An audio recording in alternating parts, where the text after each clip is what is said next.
the next scene, the intoxicating dinner party. So we've got a small child. These sure are fine coats. He's got an expensive cigar.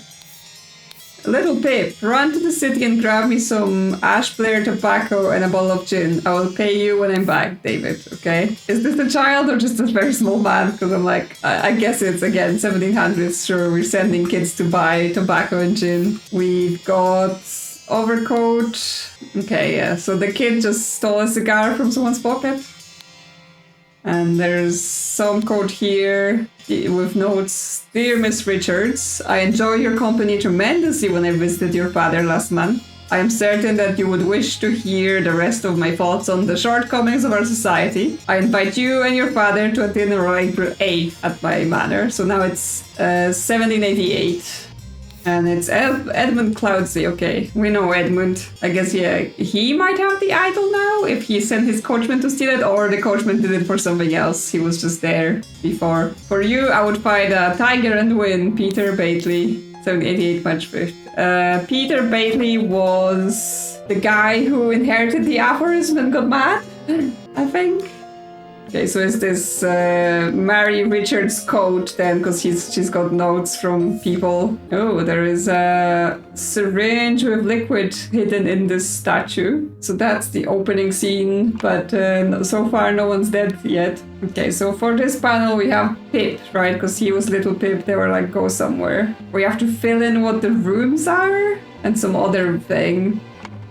Okay, well, we have some maids here. Thank you, dear. No, I threw it out. I do not read such dirty literature anymore. I do hope our master's guests are satisfied and that Brian served everything as instructed. She's got keys. For this reason, some reason we can inspect this key. The dinner party will take place on April 8th. Everything should be ready before noon. Prepare roast boar. Young Mrs. Richards appears not to enjoy meat, therefore prepare some alternative side dish. Okay. And what she is saying. Of course, I can give you some candles for your room, Lucia. I assume you are itching to continue reading that scandalous novel. Okay. Dear Ada, I have to use this letter to share good news. There is no substance that claims that your late husband used his position to squander church money. The judge has decided to remove all accusations and you will be no longer a target of baseless gossip. I truly and sincerely hope this will provide some comfort in the dark times when ignorance and impotence go hand in hand. My our Lord Steward over our poor souls. Okay, so we've got Lucia is this maid and then Ada is this maid, so we can put that in. Ada and Lucia, we don't know their last names, but that's fine for now. We've got to Mrs. Smith for 3 years of service. Okay, so that's probably one of the main surnames. It's a weird cow gravy boat, not sure. Mrs. Smith, 2 eggs and a pot of tea for each breakfast. No heavy food for dinner. You are responsible for little Pip doing all his errands. Okay, so he is some sort of servant boy working there. Mrs. Walker, I am to be woken up and dressed at 7 a.m. I expect to receive my daily newspaper by noon. Mrs. Baker, I expect all my rooms to be cleaned every day, twice on the days I have visitors. And B, David Corran's job. David Corran's back under his real name. David Corran's job requires that he may arrive or leave during night. No complaining about this EC. Okay. Because yeah, this is Edward Clousey's house and therefore David Corran was his coachman, so that makes sense. Okay, so we know Mrs. Smith is the cook then. Mrs. Walker is some sort of servant that's like, again, like does the personal service, like helping get dressed and waking up and stuff like that. And then Mrs. Baker is cleaning. So for example, she could be Baker, right? Ada Baker, because she's there cleaning, and Lucia, Mrs. Smith, yes. So Lucia Smith, she's like cooking stuff. So she's the cook. So that could be their names. We have a larder with various meat and vegetables, lemons, bread, and this sort of lock. And then she had a key with this sort of shape on it, so that just maybe indicate that she has the key to the larder because she's the cook, so she needs access. This is a door to the outside, it's not locked. Okay, someone could have gone outside. This is a locked room with some candles, a diary, April 7th, dear diary. This has been an ordinary day, mostly spent in preparation for tomorrow's dinner event. I do believe the time has come for me to ask for a raise in salary after all these years I have loyally worked here. It is a difficult conversation to be had, but I will strengthen my will and talk to Master about it tomorrow. A book, Hortus the Wise Slave, fables about rulers that make you think. Okay. £1 2 shillings, and an ink pot. Okay, well, I assume this is supposed to lead up to whose room this is. We have a sealed pot label, print paint, and down with parasites too long have they festered on our blood and sweat. Okay, is this some sort of like leaflets to be like down with the aristocracy, down with rich people, right? So one servant is like, yeah, we must overthrow them, eat the rich. There is a bag with keys hanging outside. We can inspect them, but I'm not sure what are we to take from this yet. And there's another servant room, set of lockpicks, okay. Ash Blair finds tobacco, a dagger, a pistol. David, clean up the barn until Wednesday. I plan to continue experimenting with the artifact. Okay, so this might be David Goran's room then, because that's his stuff. So is that what we're supposed to be filling in here? Like here we would save it's David Goran stays here. There's this room, Monkey Man 1 versus Striped Dark Hand, Monkey Man 2, Tooth for Tooth. There's a key again, a couple of pennies, a fancy handkerchief, and a shiny pocket watch, a small bottle of amber liquid, another key. Well, I mean, so we have the kid here, like little Pip, and he's here like stealing a cigar from one of the coats, and then there's a little stash here, so this might be Pip's room, and he's a bit of a... he's got sticky fingers. So Pip lives here, we don't know what his surname is. And then we can still go upstairs, so there's more servants' quarters and then like actual rooms for the non-servant people. So we have 4 shillings and a penny. So a note from Edward says, I will not change the rule that the staff member who has worked here the longest gets the bottom room. Do not bother me with such nonsense again. Okay, so whoever has worked here longest gets the bottom room, which makes sense. The person down there had a note saying, oh, I must ask for a raise because I worked here so long. And Mademoiselle, the laceless count, the besmirched lover of Luciantania. Okay, that might be the scandalous novel they were talking about. So actually, because she was asking here like, oh, can you give me some candles? And in this room there are candles. So I think Ada Baker lives in this room. Oh, I can... if I move it before they're confirmed, then they actually get taken away. So I need to bring them from the bottom. We can sort this. Okay, so we can have them sorted in different ways as well, if that helps. Not sure if it helps. And so Lucia Smith lives in this room because she has the scandalous novel and like no candles. Although she said she threw it out, but that might just be her lying about the fact. She's pretending like she doesn't do such things. And she's got a pair of twig dolls and a bottle of pink liquid. And note, once your target has ingested the loaf potion, establish eye contact and hold it for as long as possible. In most cases, the effects will be felt within 2 days, depending on your own appearances. Okay, so she's like trying to make someone fall in love with her. I've also noticed that I have the word Little. So actually, Little Pip's name is just Little Pip. He doesn't have a surname.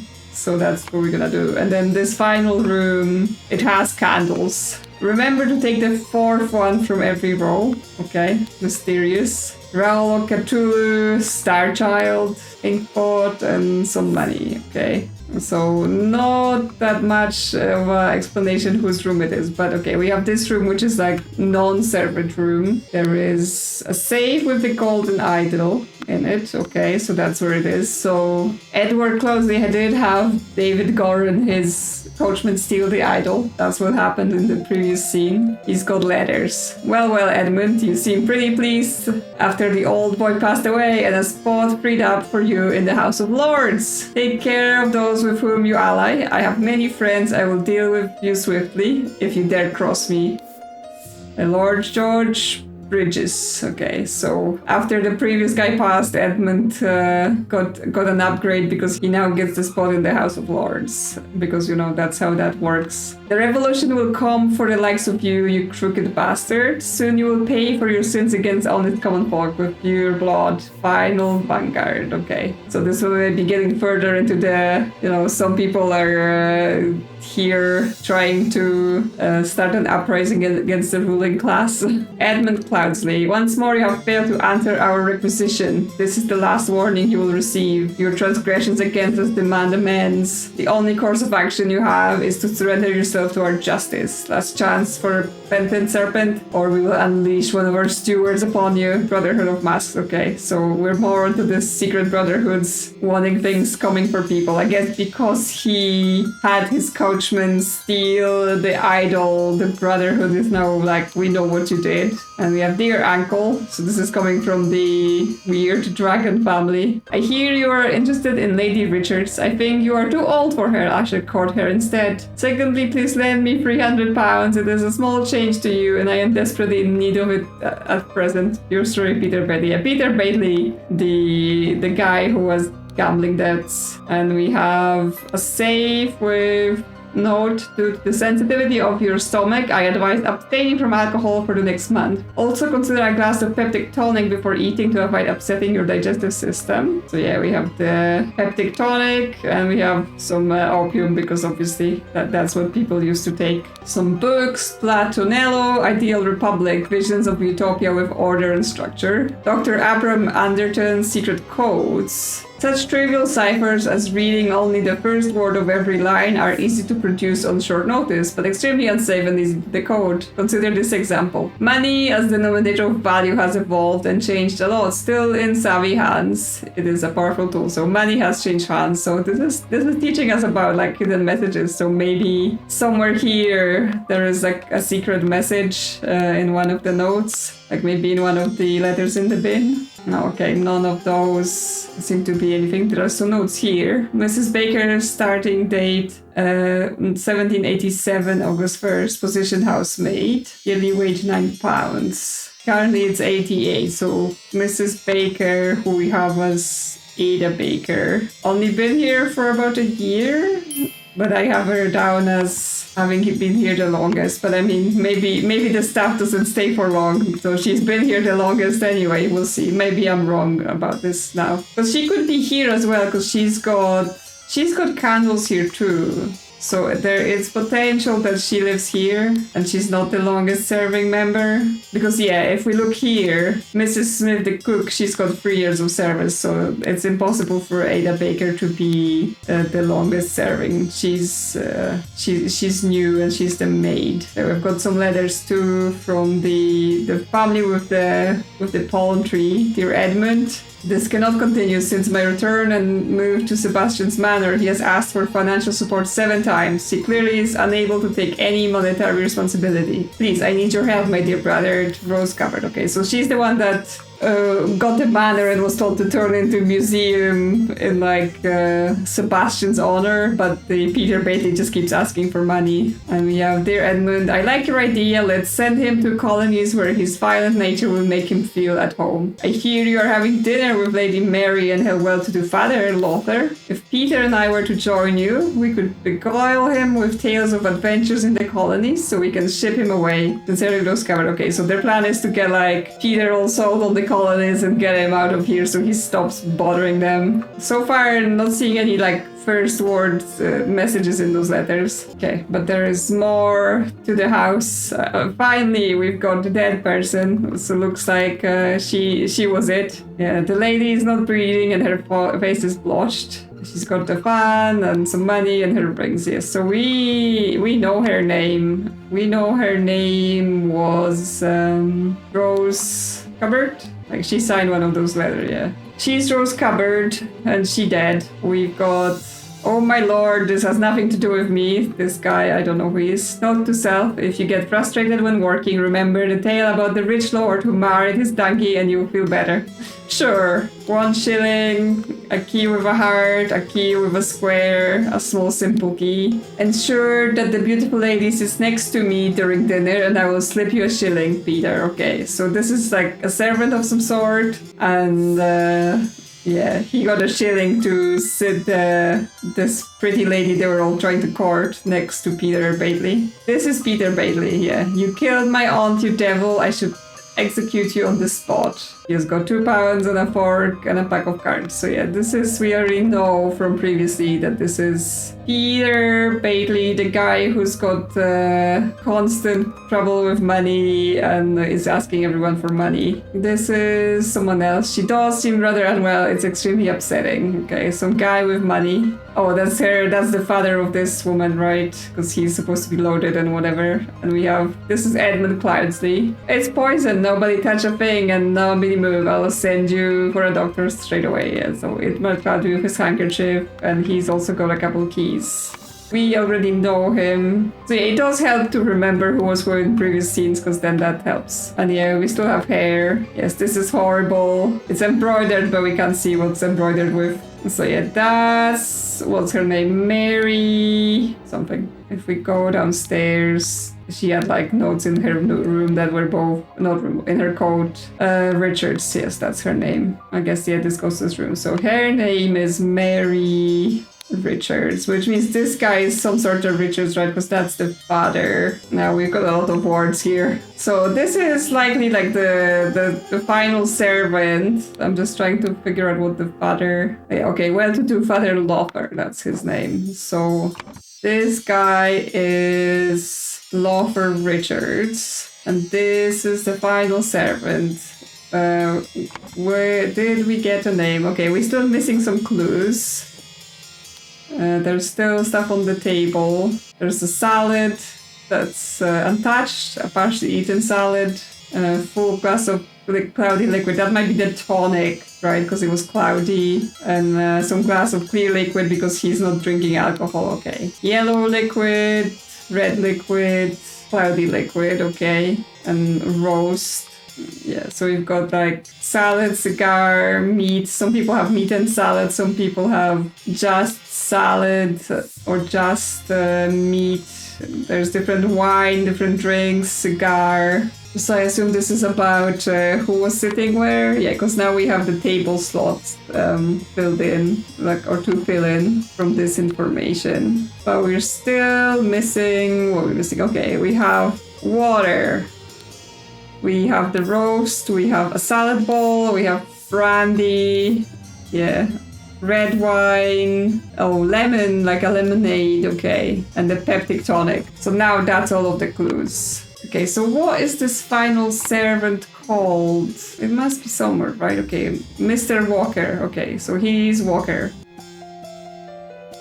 So he's the one that's like, oh yeah, I must ask for raise because I've been here the longest. But he's also the one that's like, down with the rich people. We must overthrow them. Okay, what is his first name then? Okay, we have wine and brandy in this place. Okay, because like they have different keys with different shapes on them, right? Like it's probably a clue as to who had access to what, in terms of like who could have gotten into the pantry, who would have gotten into the wine storage or that kind of stuff. Okay, I have to find out what this guy's first name is, because yeah, he has access to the alcohol stuff. This is letter from Peter, but there's no name on this. Okay, so for actual names, we have Brian and George. But one of the names, yeah, like George Bridges is a guy from like the House of Lords, so he's obviously not the servant. So is the servant guy Brian? Because all of the other things are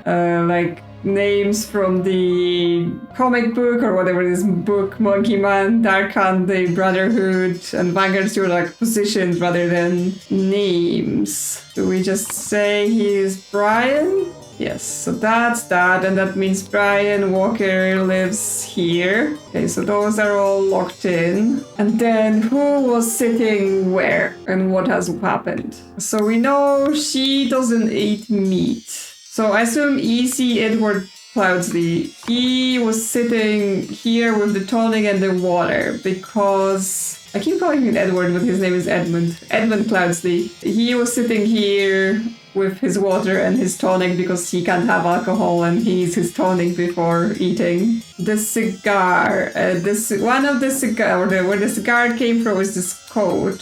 So I assume those are all guest coats, and therefore this would be the father of the Mary, so Lauder Richards is sitting here because that's where the cigar is. Then we have someone drinking brandy, someone drinking lemonade, and someone drinking the tonic and a wine. Well, if we say, like, obviously she's like a lady and whatever, so she might be drinking lemonade and they're having eaten salad, right? Because she doesn't want to eat meat, and that would say... Peter is basically sitting here because he paid a shilling to Brian Walker for sitting him next to Mary Richards. And that leaves Rose Cupboard to sit there. Yep, that's all filled correctly. Cool. So Rose got poisoned. Why? Okay, so we have someone wanted someone dead, and thus someone poisoned the something, the drink, and hid the necessary key in something. Okay, we have to track down the keys. At the dinner party, someone ingested. Okay, so we know Rose had the poison and she dies, but that doesn't mean she was the intended target, right? Because it could be like because the servants switched the seats or something, someone else got poisoned. Although Peter may have wanted her dead because, you know, she was trying to send him off and he wasn't pleased with that. Okay, but this specifically said someone hid the necessary key in something. So she was drinking wine and tonic, and actually Edmund has the tonic, but his tonic is not touched. Like, this is full glass and this is partially empty glass of cloudy liquid, and the wine, so either the wine or the tonic was poisoned, but other people are drinking the red wine and they are not poisoned, so likely it's the tonic that is poisoned. The tonic is in this blue safe, or no safe. The safe is brown, but it has a blue lock, which means it's this blue key that unlocks it. So we have to figure out, because Edmund has it and the servant has it, but there's apparently also a hidden key somewhere. Okay, well, I can't see another copy of this key anywhere. We have, what we can put there is bag, brandy, lemonade, mattress, pocket roast, salad, tonic, water, wine. Interesting. Yeah, is it hidden somewhere here? Okay, well, I think we can say it was the tonic that was poisoned. Because everyone's been drinking the wine, or like anyone who had the wine was drinking the wine because it's partially empty. The brandy's been drunk, the lemonade's been drunk. So the tonic, Rose drank the tonic and Edmund didn't, and Rose is now dead. So he may have been like, oh, try this tonic that someone gave me to say it will help with your digestion. So done that. Who wanted who dead? Because, like, there's a bunch of things happening here, right? Peter Bailey wants money. He wants money, but he's asking both Rose and Edmund. But he doesn't know that they're like, oh no, let's send him to the colonies instead. There are a bunch of people who are threatening Edmund, but they're not... You know, they're just like brotherhoods and something, which, I mean, it is possible to enter that, because we have like Darkhan or something, but no, it wouldn't. There isn't a brotherhood here. So there's a bunch of things that are like, Peter might be mad because they're not getting him money. There is some external organizations that may want this guy dead because, you know, he's gotten the idol when they wanted it. But this guy, he's like, He's been working here the longest, but he's also like down with the rich, their parasites. He wanted to get a raise, but maybe he was told no, and therefore he might be angry about it. Like, could this be that sort of thing where Brian Walker wanted Edward Cloudsley dead, and thus Brian Walker poisoned the tonic and hid the necessary key in a what? Bag, brandy, lemonade, mattress, pocket, roast, salad, tonic water. Where he would have hid it? Like, he has the key on him, right? I guess pocket is an option. He just put it in his pocket, but that's not correct. I still feel like Edmund was the target, but like Peter was obviously the other suspect. He wanted Edmund dead because he's like they were going after the same woman and he wanted money. So Peter poisoned the tonic. But where did he hide the key? Like, did he hide it in one of those things? Like, did he put the key in the roast or something silly like that? No, not at all.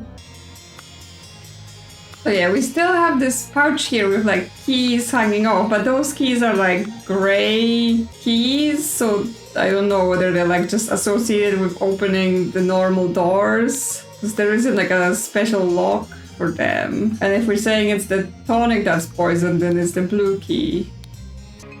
Okay, so what we still have that we haven't done anything with is this secret codes thing that none of the letters in this room seem to have that. So are there other notes that people have on them that could have a hidden message that I haven't yet found?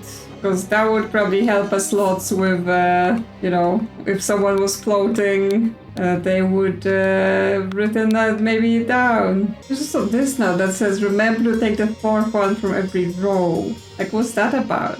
Is it like fourth word from every row? So it's like you have to put that together with, you know, here they tell you it could be first word, but if it's fourth word, that's slightly more hidden. Could that be it? I'm looking for one that's first words, but actually it's fourth. Okay, so here in this letter to Ada, if we take every fourth word from this letter, we have use substance to remove target.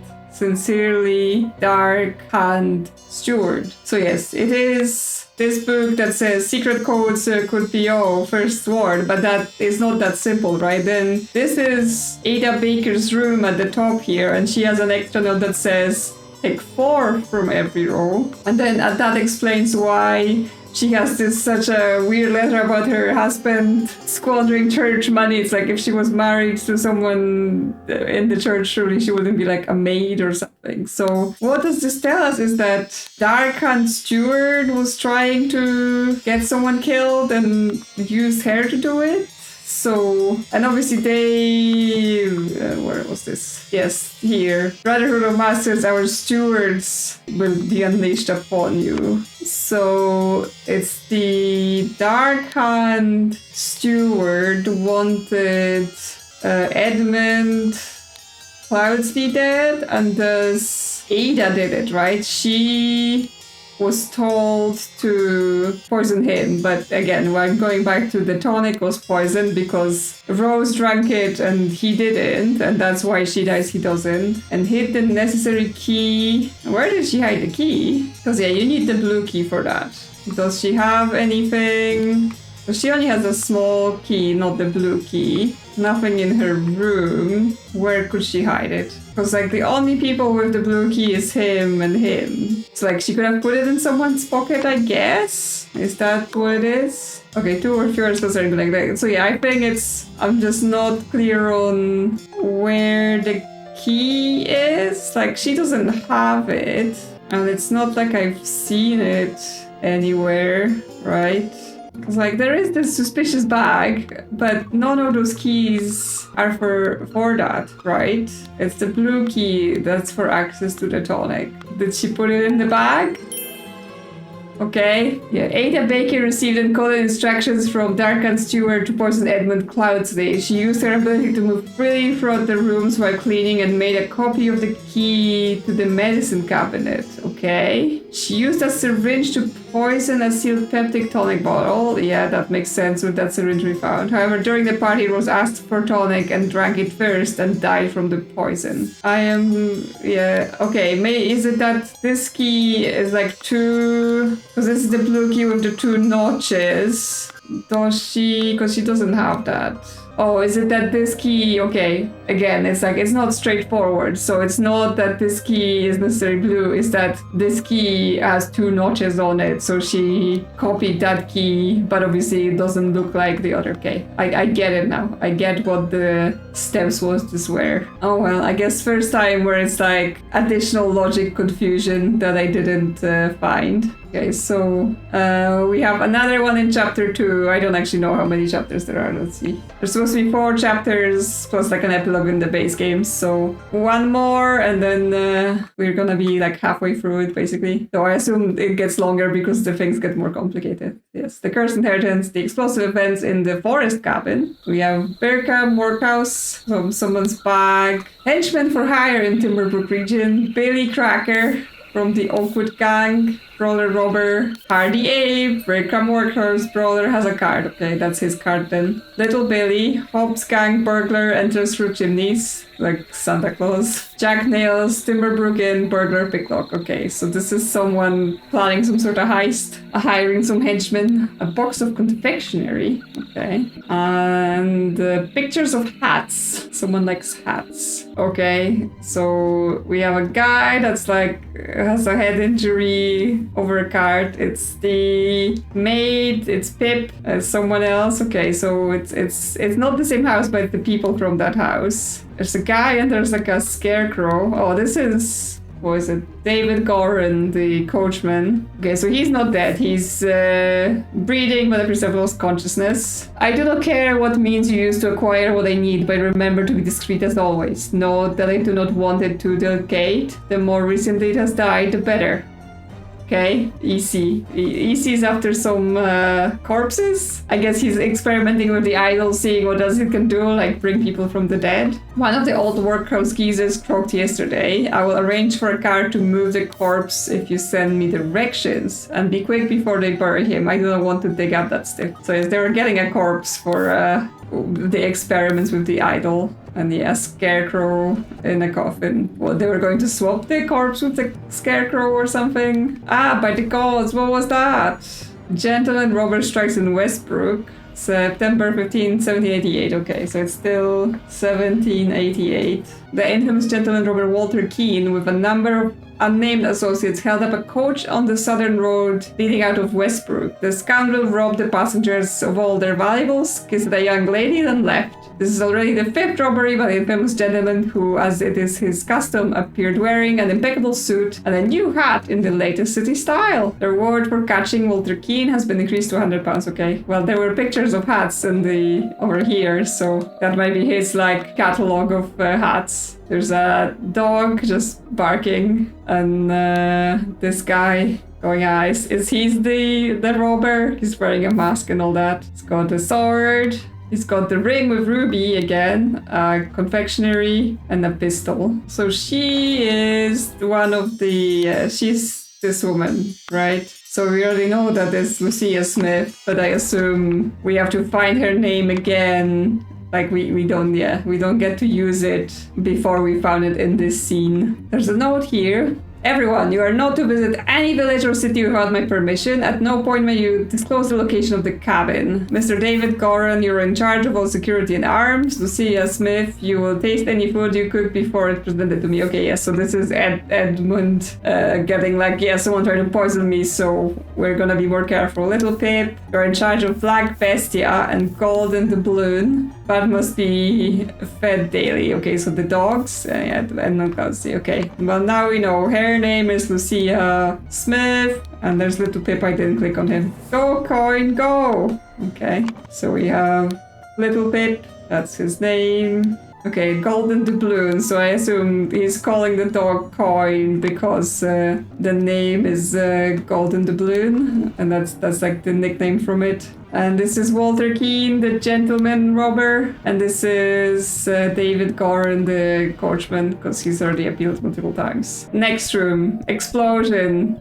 The idol's here. A small weight is tied to a pull-down lever at the back of the idol. Okay, it's set to a different pattern than the combustion now, so they were doing something else. But they've also like tied a weight to a delayed execution of whatever this was happening. Okay, we've got a guy with a club and golden teeth saying nothing, has nothing else. The lock is busted here. Yeah, because that's the other part of it. So yes, they broke down the door. There's this guy. I finally have the location of my target. Meet us on November 10th, Friday in Timberbrook Inn, and bring all your tools. You get your share as we agreed. WK, so Walter Keane. Yes, lockpicks, a saw, loaded pistol. Okay, he's got lockpicks. There was a thing here. There was the list of henchmen. Picklock. This Jack Nails. He's a picklock burglar. So that might be him. What else we have? We have like a rotten apple and a green apple. And we have whoever... Oh, it's easy. It's Cloudsley. Okay, this is like... the idol experiments. Vacuum V1 simply did not work. After I aimed at the sealed vessel and activated the idol, both air and vessel disappeared. Upon further consideration, it was an obvious mistake. Vacuum 2 attempted with this input and it was definitive improvement. It decreased the amount of air, but accuracy still did not create a complete vacuum in the sealed vessel. Okay, so this is like the different spells. We're gonna have to figure out what does what. Gold filtering. The target must contain some gold for this to work. Seawater is a suitable target, for example. However, a great deal of seawater would be required for this to yield any significant amount. Perhaps I should try it on a ship in open sea. First step, get gold by aiming at the target. Second step, aim at an empty vessel to retrieve it. Okay, so it like sucks up the gold out of the thing and then you can put it out. And then we have something with apples. Unknown effect 14. If the implications of this are what I surmise, this could be a tremendous discovery. The next step is to progress from fruit to some more advanced organic matter. Yeah, that might be him being like, can we reincarnate a corpse? I must ask David to pitch me a dead body for further experiments. This is vitally urgent. Yeah, that's what they're up to. On spontaneous combustions. Okay, so we know about this from before. You cannot combust the target if you have not performed the freezing beforehand. Interesting. The speed at which heat is increased appears to be influenced by how strongly I press the trigger and how long I have performed before it, so that might be the freezing spell. Yeah, so freezing. Observation. Freezing the target rapidly can create curious side effects. For instance, I should be careful when freezing water in a sealed bottle. It exploded and the glass shards flew everywhere, yeah, because expansion. And then safety notice, upon pulling the trigger, if the glyph input is meaningful, the idol will perform the intended action on the target it can see. If the eye is red, it's ready for cane input and then it will turn blue afterwards. If the eye is blue, you can only perform cane with a dot input and it will turn red afterwards. Okay, so if we look at the idol now, it has a cane and 2 squares and it's now blue, so it has performed the cane input on it. Cane and blue and 2 squares is this is with a dot, so okay, so this is it, vacuum 2, but this is cane with a dot, but that means what that does is is it inverse? Because yeah, it's like this does suck up the gold and then this does release the gold. You have to do freezing to then do combustion, so it's like decrease heat, increase heat. So this is them trying to do a vacuum, so they're doing a decrease air, which means without the dot, it means increase air. So like they pointed it at this thing with like a time delay. It increased the air in the container and it causes an explosion because the air inside has expanded. What is in the thinking panel? Oh yeah, okay. So you have to figure out what do the symbols mean, who all the people are. Okay, so we know this is Edmund Cloudsley again, and this is 2 of the henchmen we're gonna name. So this one is the picklock guy, so it might be that. And this one is the guy with a club, so let's quickly just check on who they might be. So I think Jack Nail's the picklock, and then Hardy Abe, because he's the brawler, so he may have a club, but also he's got the Birkenwork Cross card. So Hardy Abe and Jack Nails. How are they in that room? Okay, so that's the guy, that's that guy, okay. So Hardy Abe is this guy, and then Jack Nails is this guy? Yeah, okay. So that's all the names sorted. Now the symbols. Okay, so we go to the book, the gold one, right? So this must be the symbol for gold because that's to do with the gold.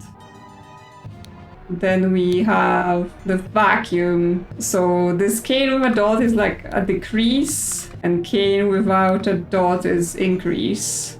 The 2 squares is air. Because that's what he was doing with the vacuum, right? Yes, he used 2 squares. Willie, first time he used like the circle and that make everything disappear, but then this made decrease air, so that's air. Okay, but this one uses the circle and that's that reverses. He has a rotten apple and a green apple, so that might be the decreasing and increasing like time or age something on the item. So you have air. I think this last one is to do with heat, right? Because that's for the combustion. Yeah, so this might be to do with like increase heat in matter, and then increase something with matter. So is this one matter?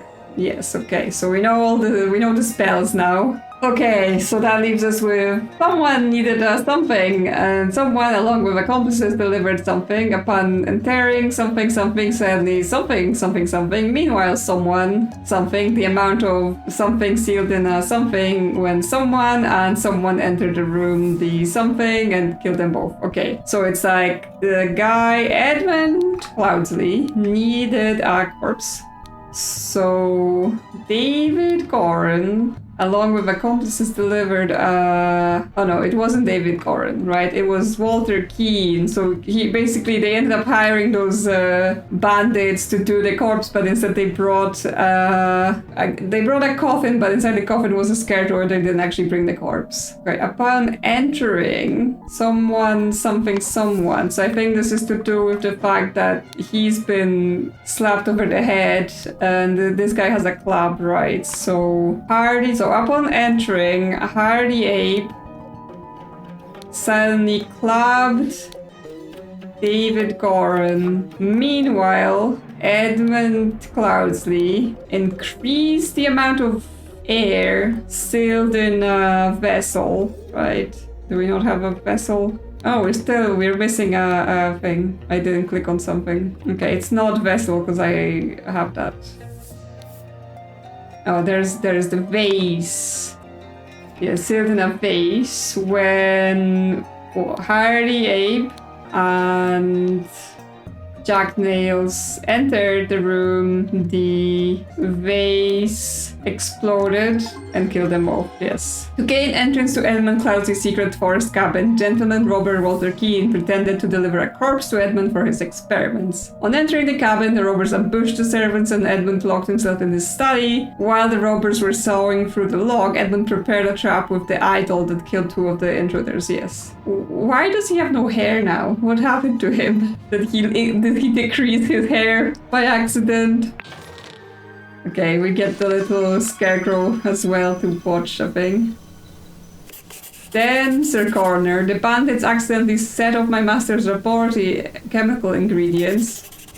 What happened afterwards? I managed to fend the rest of them off, but my master, Lord Edmund Cloudsley, got caught in the blast, which severely disfigured him, and soon afterwards he died, bless his soul. Okay, so that's just David Gorin remaining. Okay, well, we still got a couple chapters to go in this game, and then in chapter 7, we're starting to see strange things happening. So, yeah, we're gonna dive into this next time. and see what that's all about. What is this alien with some weird mask? Who knows? Let me know in the comments what you thought about this one. I think so far, like, not too complicated. The dinner one got me a bit stumped because it took me a while to find where the secret message was, and therefore who did that, because there was like actually a bunch of potential reasons and suspects who could have been doing it. But yeah, so far most of it seems to make sense to me, and yeah, I'm looking forward to playing this more. So